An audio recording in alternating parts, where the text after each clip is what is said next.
We grow when we give. We grow when we give. We grow when we give. Nosotros crecemos cuando damos. We grow when we give. 与えるとき成長する。 We grow when we give. Welcome to ROG, Return on Generosity, a podcast celebrating generosity at work. Not financial giving, giving valuable time, alternative perspectives, and genuine collaboration.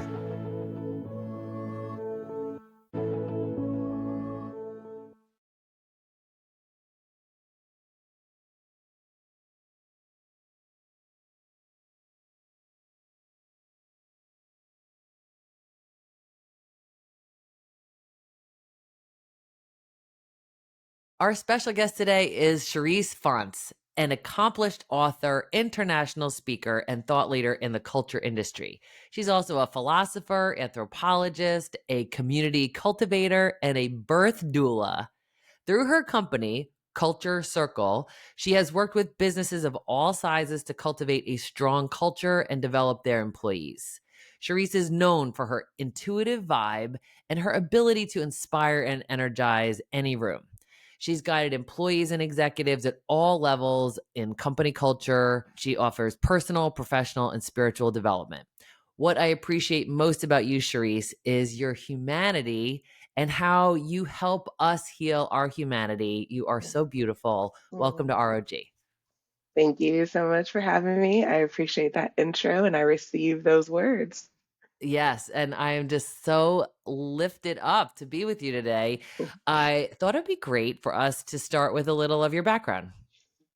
Yes, so once upon a time, I was born in the Bay Area, California. I was raised by very two dynamic women that really set the tone for my life. My mother being one, and then my grandmother being um, a gospel pioneer. She started singing gospel music right after segregation, and she just was a powerhouse in bringing people to light and love through her voice and her skills. So I was just surrounded by really good humans.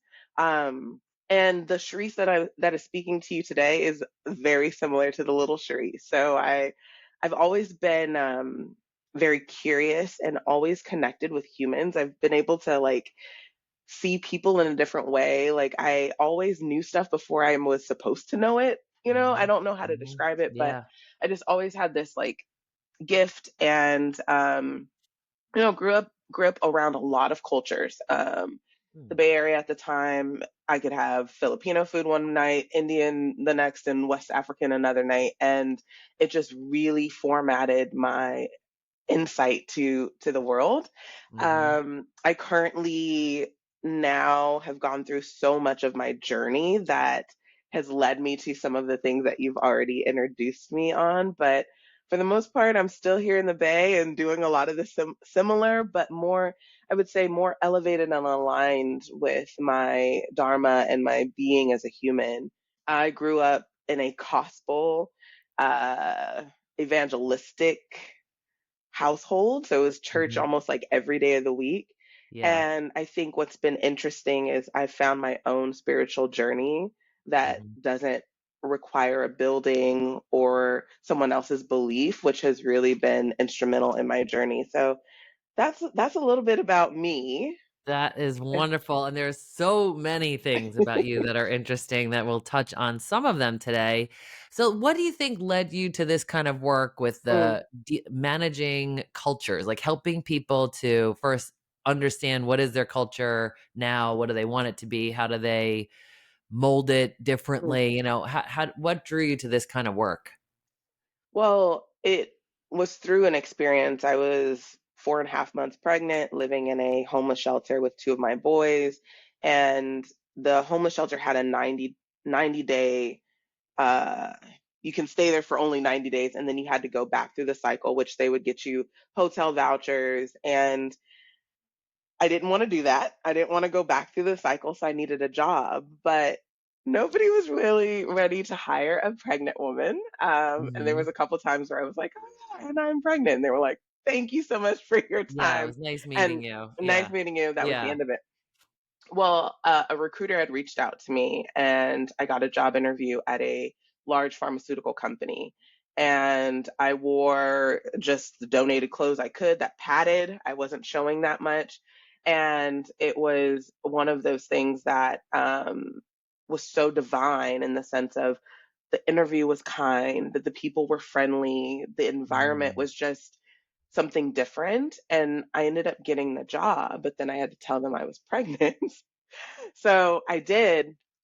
My manager was so supportive, and it changed my life. Through that job, I was able to secure transitional housing, which is temporary housing. Like it's your own space, so you're not sharing a bathroom or anything like that with someone. And that also helped me get out of the homeless cycle. Mhm. And I just remember thinking, I want to do this for other people, that you never know what somebody is going through. I mean, I showed up to work normal, whatever normal is, smiley, bubbly, and nobody knew that I would go back to, at a curfew, I'd go back to the shelter, or I'd have to, you know, eat communal food because we didn't have anything, or go to the food bank. So I think that was like the beginning, the Mhm. genesis of what I started to think of Culture Circle. And then many years later, I joined a startup, and my job was to not only keep the CEO alive, but to navigate um, and help the people in the workplace that were coming from all different parts of the world to be at Mhm. this like hyper growth startup. And I didn't know it was called culture, what I was doing. And Yeah.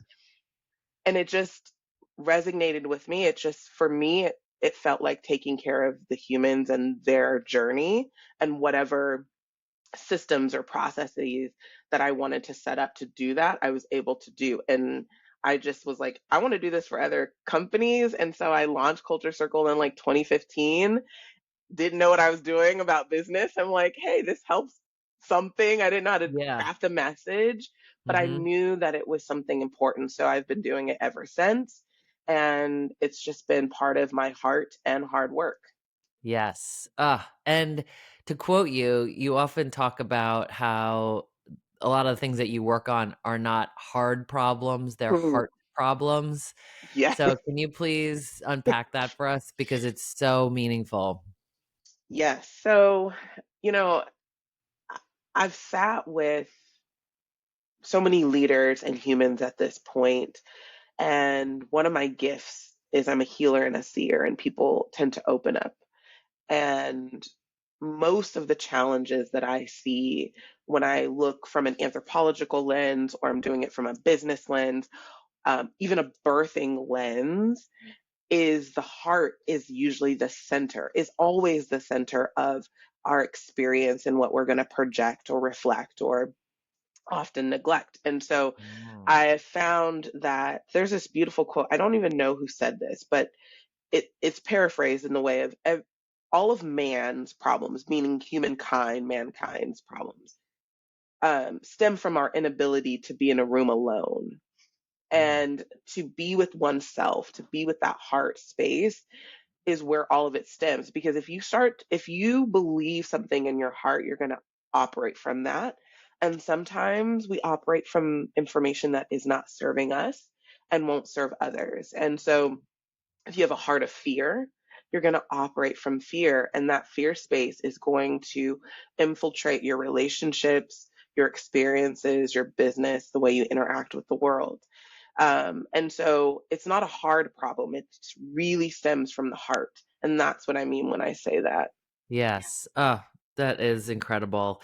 And, when you're assessing these situations, and like you said, from the various lenses and angles, given whatever the purpose of that interaction is, you're filtering it through like all of this life experience that you Mm, have and just the ways that you're understanding humanity and how we mhm, need to work together. And I think that's just a really important thing for all leaders to remember. And that's just an interesting point you're making about the inability or the mm. fear of being in a room alone with your own self. Yeah, I did a float like many years ago, and they do like this orientation, like a float, like a float in like salt water. They put you in Oh, like a okay. Yeah. little like When you, tube. when you said that, I was like in a Yeah, parade? No, yeah, no. Oh no, yeah, well float like that in yeah. water. Okay. Yeah. So they put you in like salt water, and they put you in this pod, And the orientation for the float was this like little character that was talking about what you're going to experience and what it's going to be like. And then at the end, it says, if you happen to get bored, just know that you are with yourself. And then you are bored of yourself. And I was like, oh, that's pretty, you just skim over that. That's pretty deep.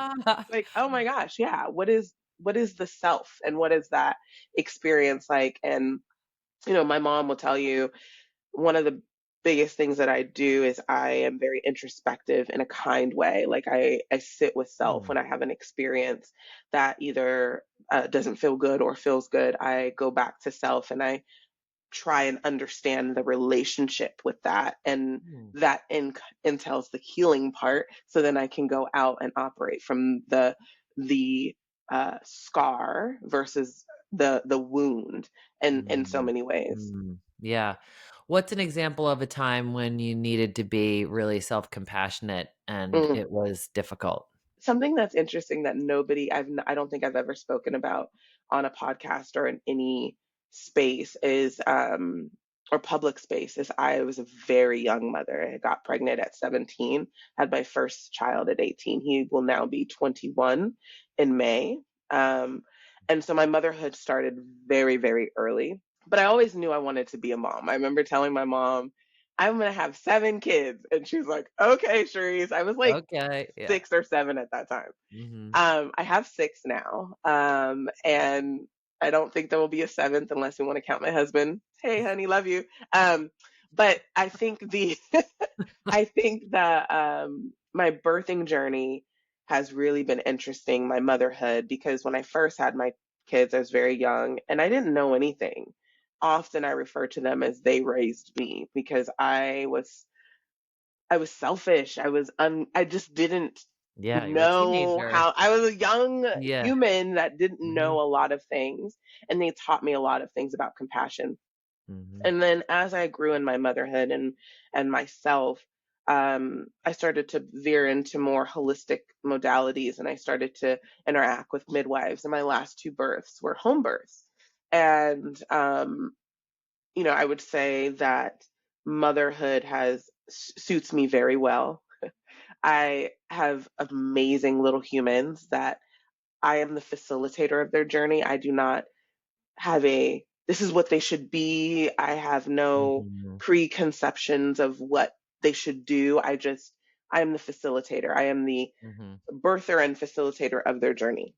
Yeah. Wherever that may be. But my last birth was little Edmund, and he was a home birth. Pregnancy was textbook. I mean, I'm a birther, and ended up having the home birth, and then we shortly after knew something was wrong or something was different with Edmund. Almost, I mean, it broke me to the point of I was like, I did everything right. What is going on? And here I now have this human that is navigating certain needs. And I didn't know how to process that. And it took months until we met with a neurologist, and he was probably like 2 months at that time. And the neurologists were in a room, a very small room. Everybody's wearing a mask, you know, it's like COVID-ish times. And he looks at me and he says 2 things that shift my mindset that brings me to this place of compassion. He says, 1, it's not in the brain, whatever he's navigating, it's not in the brain. And 2, it's not your fault. And those 2 words just snap me out of this space, because what I was navigating wasn't just a regular postpartum, regular hormones. I was navigating my life transitional lesson of disappointment. And in that moment, I had to give myself compassion. And I know it might sound weird to some people, like, how could you be disappointed and I'm like, I was like full on disappointed that I had birthed a child that was not like my other children, that I had to navigate certain things, disappointed that I did something wrong or I didn't listen to my intuition, whatever it may be. And I had to fight to compassion for myself because it wasn't like I could just set Edmund down and move on to something else. He was a part of everything, and I had to help navigate. And so how did I find compassion for myself, which led me to something that I am very good at is forgiveness, which is a Mm, very hard concept because mhm. it has to do with the matters of the heart. Yes. And so I think it was acceptance and honoring that this was way bigger than me as the facilitator. Mhm, I was able to give compassion to myself as the being that signed up to bring this being in, mhm. and as the facilitator for him as he signed up to be the being that he is. And Yeah. so I would say my most recent journey of compassion and just being kind to myself and saying, you did exactly what you were supposed to do. This journey is bigger than you. And just honoring and holding that space, I would say, is the most recent Mm, uh, example of compassion for myself. yes. Oh, thank you for sharing that with us, Charisse. You're welcome. That's really deep and so meaningful. And I'm just so grateful that Edmund is well. And it'll be interesting to see, what his purpose is, Yeah, you I know, agree. Yeah, and that you just keep he's amazing. facilitating. He's in the right hands. We all know Yeah, that. I agree. I agree with that.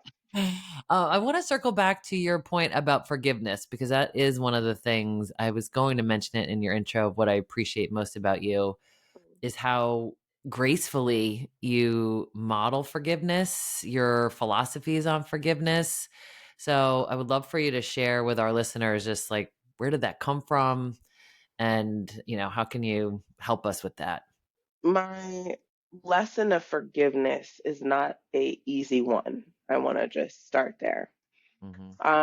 I was 14, I believe at the time, and I had a lot of challenges as a teenager, and I would leave a lot. That was my pattern. I would leave. Well, one day I left and I was headed to somewhere and I got lost. I didn't know where I was going. And I got on a bus and this person said they would help me find where I was going. And I was like, okay. And I trusted this person and ended up in a dark space with them. And they ended up raping me below the BART tracks in Oakland somewhere. I remember after everything had happened, I ran to the nearest house. It was all a blur, but the next phase that I remember, I was um, in a hospital. They were doing a rape kit, all of those things. My parents had came in. They didn't believe me. They were like, she just does this. And it was very, very challenging time. I was 14, Mhm. went through life. About 10 years after, I get a call from Oakland Police Department saying, hey, we found the person through the DNA and our felony database. They found the person that had did it, and they wanted me to come in and testify.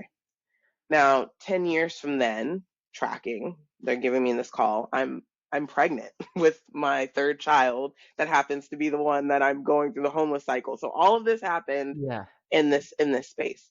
And so I show up, meet with the DA, and I'm Jane Doe. That's who I am. Mhm. Mhm. I get to court. The man is there. His family is there, and all a blur. But they're going through their things. And the first trial was fine, some basic stuff. Then I show up a second time, and this is where she showed me a photo of myself at 14, Mm. and you could just see the life taken out of me. The just I was a shell. And I looked at Mhm. this person, and I was also carrying a little person, Marley, at the time. I look over to the man, and in that moment I realized for myself, I said, I forgive you. I don't know where that came from, but I think it came between the fact that the energy that it would exert to go Mm. through this trial was not worth the creation and the life that I was carrying and the being that I was trying to become. And Mhm. at that moment, that was the only thing I knew to do was to release this. Because between the first trial and the second, or the first meeting or court thing Yeah. and the second one, I started to experience what I now know as trauma. So if I heard like a deep male's voice, I felt like I was going in a tunnel, and Mhm. it just had a physiological, it was Mm. bad. And I'm like, if I'm trying to get out of this system and this cycle, I cannot do it with this type of energy around me. And I knew the only thing I could do at that point that I recognize now was release it. In order to release it, I needed to forgive and I needed to start my healing journey, which is exactly what I did in that moment. After that second date, I emailed the DA and I said, you know what? I'm no longer going to continue. Please do what you need to do. They were able to do enough what they needed to do. And that was my biggest lesson in forgiveness. And I didn't realize that in that moment, I was also forgiving myself. And I was going on this journey that at that point set the bar, because now I am able to release and forgive with no attachment.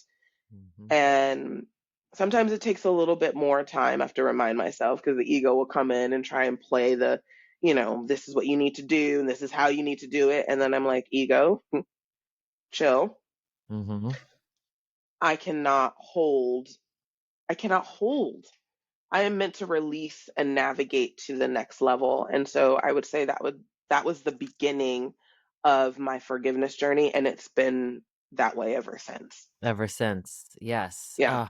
Thank you for giving us that example, as hard as that must be to talk about.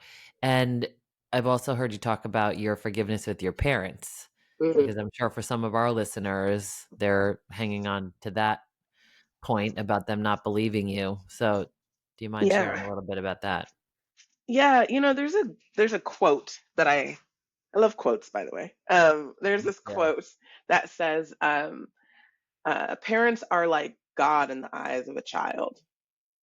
And for me, I thought my parents were superhuman. I grew up with my mom. I grew up with my stepdad. I didn't grow up with my father. So there was a dynamic there. But I always thought my parents had it all together. They knew everything. I grew up in the era between like, I'll backhand you and don't speak back kind of era, but like in between there where you don't question the adults. But Yes. for me, Authority. you don't question authority. But for me, I always knew something else, but it was just never a conversation. There was no way to validate it. So I just Yeah. always took my parents' word. And it wasn't until I got older that I realized that they were human and that they were just navigating the best way that they could from what they could navigate from, and that they were figuring it out and they didn't have all the answers. And there were times where I kind of would talk about it with them and never got an apology, which was fine. And then I realized that, what could it be for them as a parent to go through something like that? Because again, I was not an easy teenager, but to go through something like that, to not believe their child, and then to recognize that it did happen. And so I just saw them as human. And I'm like, there's another quote I love. If you have the choice to be right or be kind, choose kind. And I'm just like, it's not worth me trying It's to not be worth it. right. Yeah. It just doesn't make it. Right. And in this component, it's not either right or wrong. It just is. And it is in the isness of it that I am able to navigate. And so, will we ever talk about it? Maybe, but I hold no hard feelings. I don't. I also realize that my parents, and just again, parents in general, are often carrying what was given to them without realizing that they are holding on to it. So they can operate from a place of being disconnected, detached, disengaged from being a parent, because that's probably what they had. I mean, I think about, people used to work jobs 40, 50 years at a company regardless of the environment and be like, that's what you're meant to do. And it's like, wait a minute, now we're like, oh, you look at me wrong, we're done. You know what I mean? It's like there's such a different generational experience. And Awareness. yeah, And like that choice, right? I think that like the knowing that you have a choice, like the way that you always. chose to let go the past and forgive, and the way that you chose not to, hold them in a different regard because they didn't handle it in the way that some might say would be better. And Mm. you're giving yourself compassion, you're giving them compassion, you're giving them grace. Yeah. And I think that's a choice that we have to give that, right? And when we talk about generosity on ROG, Mm. that's exactly what we're talking about, which is you're giving people something that they maybe don't deserve, that you're never going to get paid back for, but you're doing it just because it's the right thing to do. It's like just because you know that that's a choice that you have and you're choosing, like you're saying, I'm choosing Mm. to be kind instead of right. That's a Yeah. choice. And I think that's a powerful Mm. place to be, is to know that you can, be aware of the fact that it's a choice. Because I think that is in and of itself a gift. Yeah. And then to choose to take a direction that Mm. you think is more human, more compassionate, more loving, more heart-centered, whatever you want to call it. And then I also think back to the forgiveness, we have to recognize that when we don't make that choice, because we're human, we're not always going to do the right thing, that we can forgive ourselves for that too. Yeah, it's not linear. It never is linear. And then Mhm. my parenting quote is, I have a few kids. I kind of joke, they're like pancakes, you're gonna burn the first couple. Like it's just you're learning Yeah. and I think it's in that navigation that once you realize it, that choice of doing different or your version of better is Mhm. all that we can ask for. Everyone is operating from the best place that they can at that moment. If they could do better, they would. If they could do different, they would. But you have to think we are a collection of experiences and variables that no one else can track.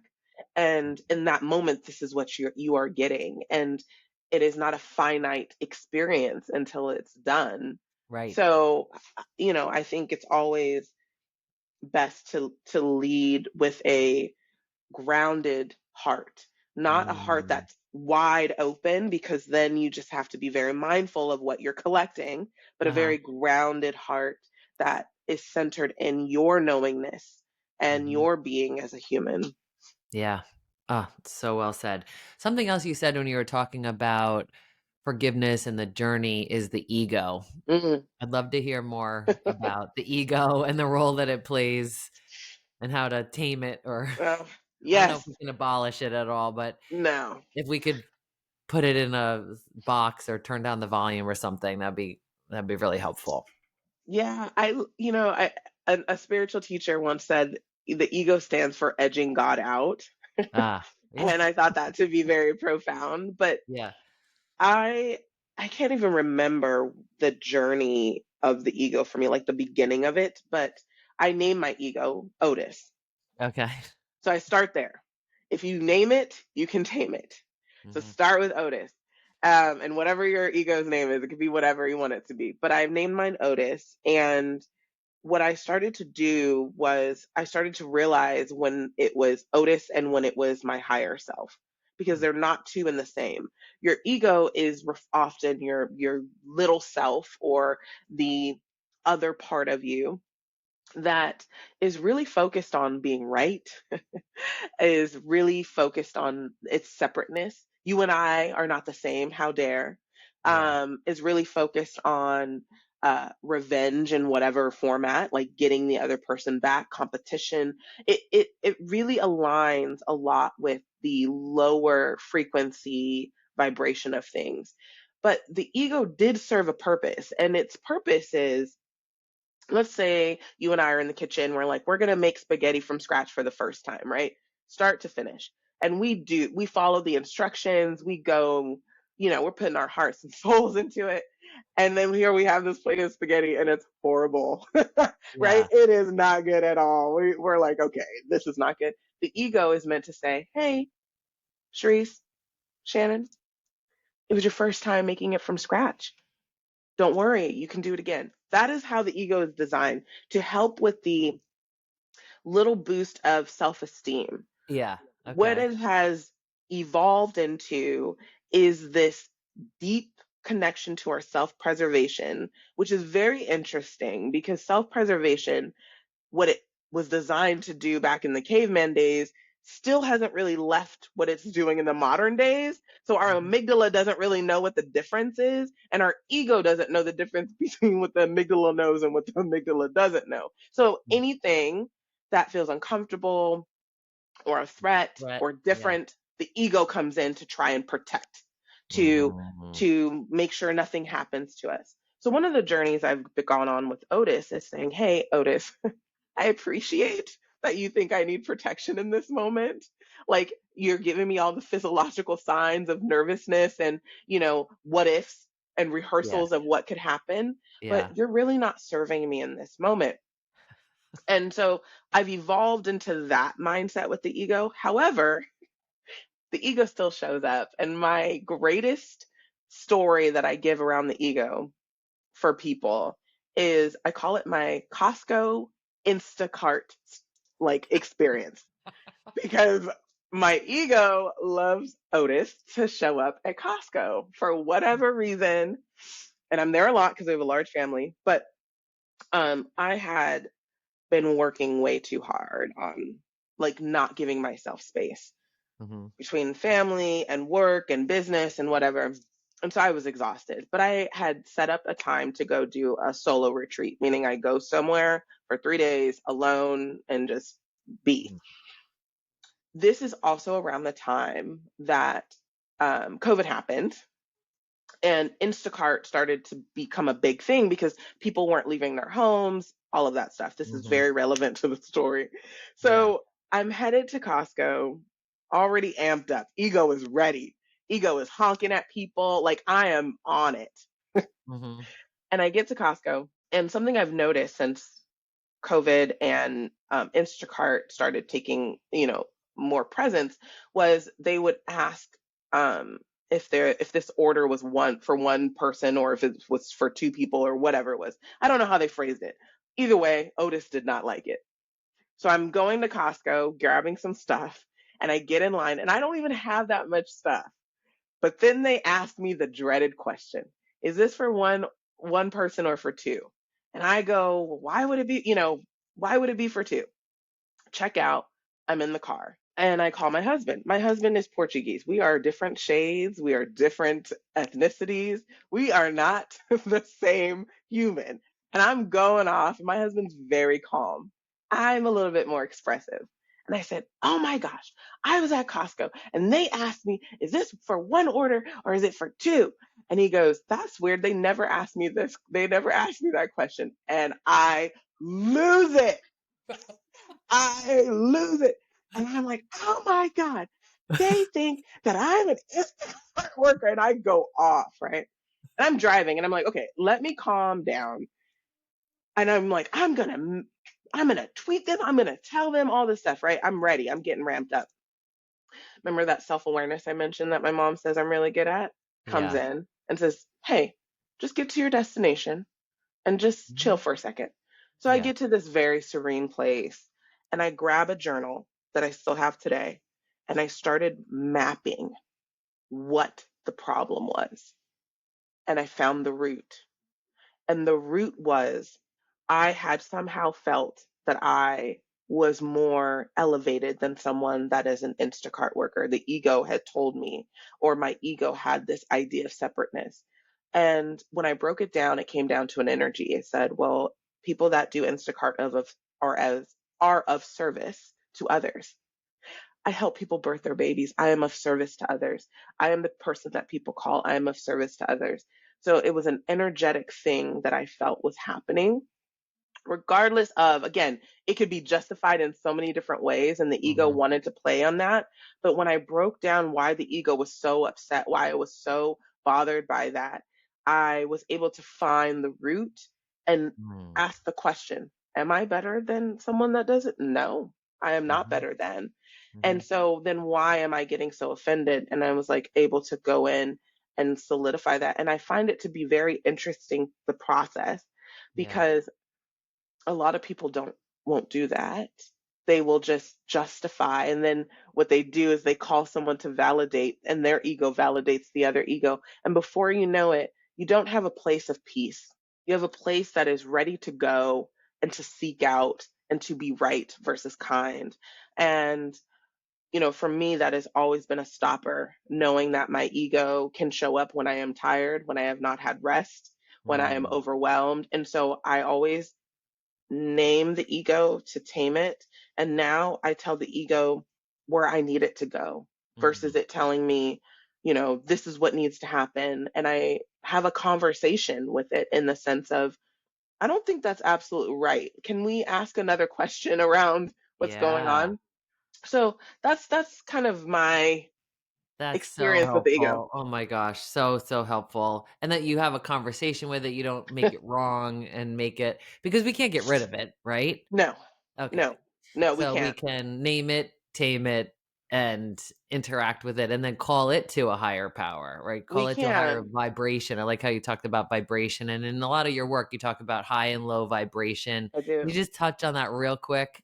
And then I want to do Yeah. rapid fire questions. Yes, yes. So when you think about a high frequency, let's say sadness would be a lower frequency than happiness, and it goes in an up and down scale. And when you think about everything that you want in your higher self, which is going up, everything that elevates in that frequency, everything that is on that same vibration would be that higher, like happiness, kindness, love. Love is the highest.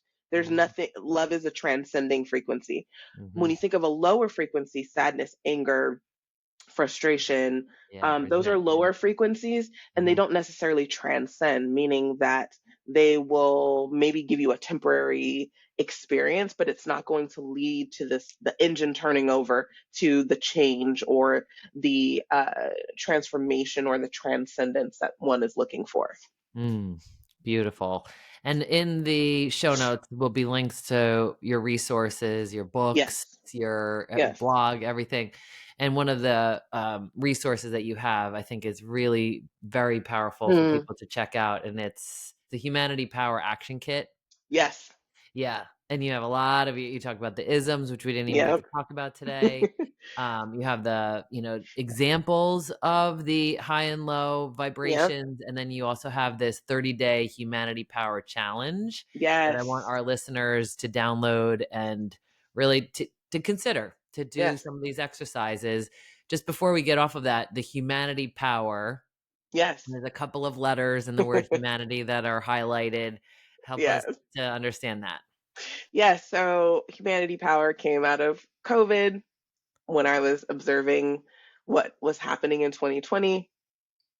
And I just saw a lot of fear and hate coming out because of some of the stuff that was going on. And I said, how could I interact with this experience? And so I created Humanity Power, and the words unity are in the words humanity, which I think that is so fitting. I don't know who came up with this Beautiful. word, but yes, what you see lit up is the word unity, which is in our humanity, and it is within our unity that we can elevate our humanity. And that's the idea there. Oh, it's brilliant. It's beautiful. It's Thank thought you. provoking. So, listeners, check it out. There's so much good stuff on there. Yes. And while they're on on your website, one of the things that I thought was really compelling is your children's book. Can you say Yes. a little something about that? Yeah, so when I created Humanity Power, my husband came in and was like, "You should have a mascot." And I was like, "You're silly. I'm not doing that." He's like, "It should be a manatee." I was like, "That's even sillier. I'm not doing that." And then I was like, "Wait a minute. Maybe I should have a mascot that's a manatee because manatees represent a lot of like this idea of humanity. They don't harm anything. They don't have a definitive purpose, so to say. They kind of just are gentle, like floaty creatures. So I decided to make a book or a mascot named Humanity the Manatee. And then I was like, okay, well, I have kids, so maybe I could extend what because I don't think the kit is necessarily designed for children. So I was like, can I tell the story of humanity through this manatee? So I've written two books. I have a third one that I'm working on publishing. And it's about Oh, this cute little manatee named Humanity that learns and teaches others about humanity and culture. And it's a great way to, at a very basic simple level to understand what humanity is.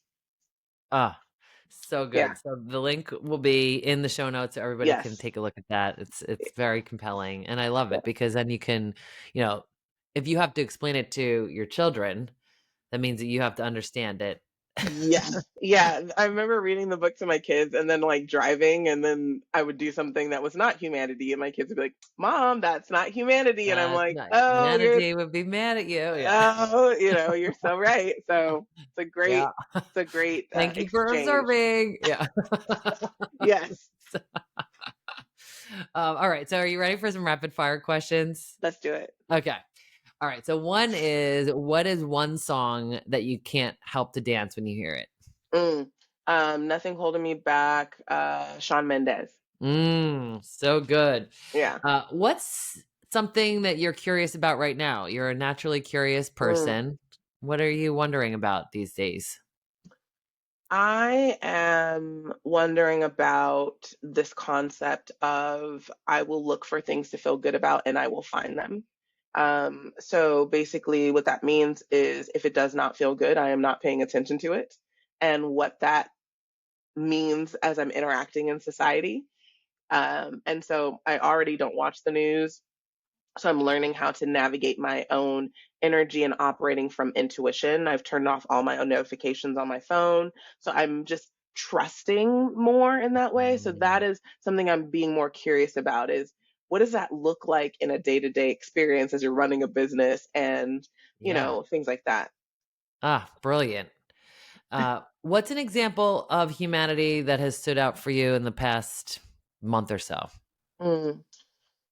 Well, we have in my neighborhood, we put together events and um, we're doing our community cleanup soon. And what I've noticed is that it really gathers people together.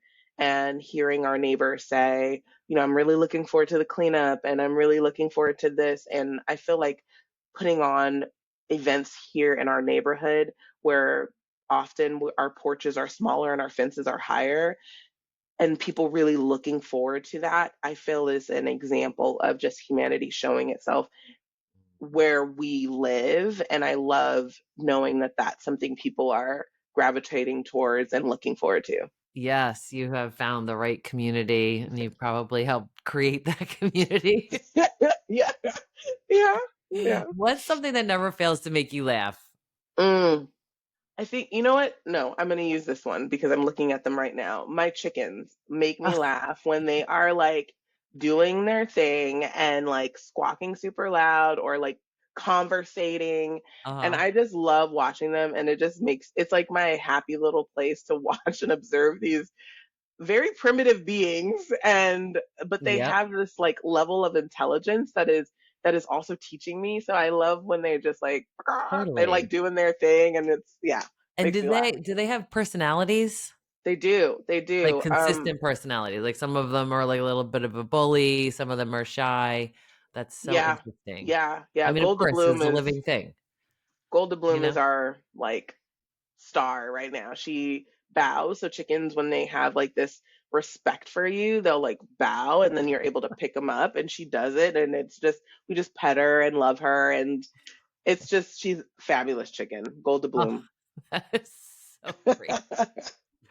Um, so what is one word that Mm, you would choose to describe being the mother of 6 children? dichotomy.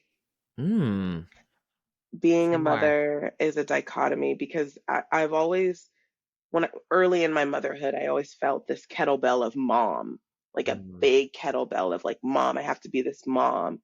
But I am not just the mom. I am a spiritual being in physical form. I am a doula. I am all of these different things. And so I would say my biggest journey of motherhood and why I say it's a dichotomy is there are times where I am not a mother. And mhm, that is okay. And there are times where I can show up as mother. I don't always have to be the mother. mm, And, like my oldest is about to be 21 and my second oldest is 18. And sometimes they don't need a mother. Sometimes they just need they need the entrepreneur. Sometimes Right. they need the doula. Sometimes they need the chicken farmer to show up. Sometimes they need the philosopher. Yeah. Sometimes they need, and so I'm learning that I don't have to be contained to the word mother, and I am a dichotomy as Mm, so motherhood is a dichotomy for me in that so way of true. in the contrast. Oh my gosh, I love that. Wow, Thank right off the dome, as my son would say. um, I have so many other questions for you, but I'm just gonna ask, you have studied all these cultures and Mm, tribes and, as an anthropologist, I'm just curious, like, what's an example of something that you observed mm. that just put you in a state of awe? The New Zealand culture, the Maori tribe, the Haka.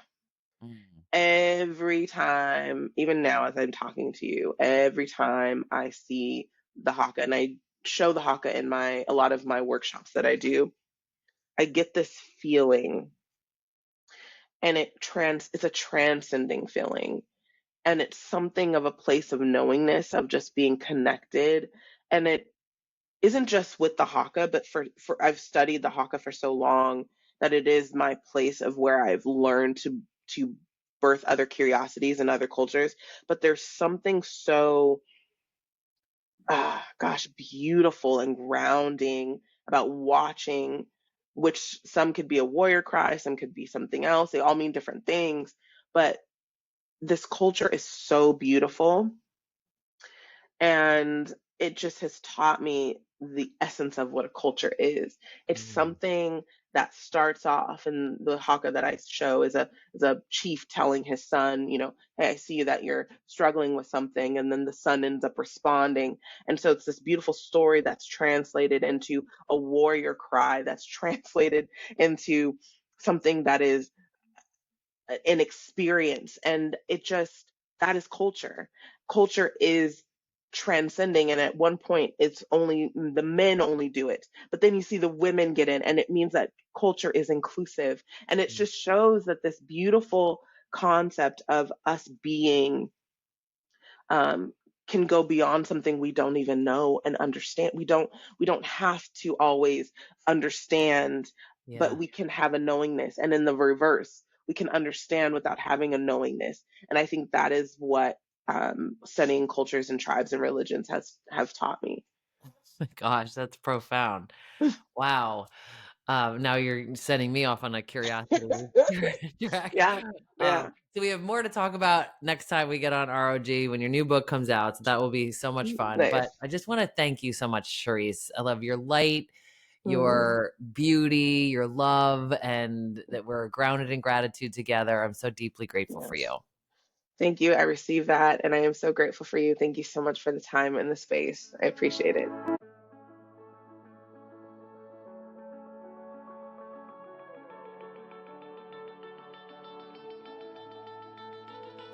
Thanks for listening to ROG, Return on Generosity podcast.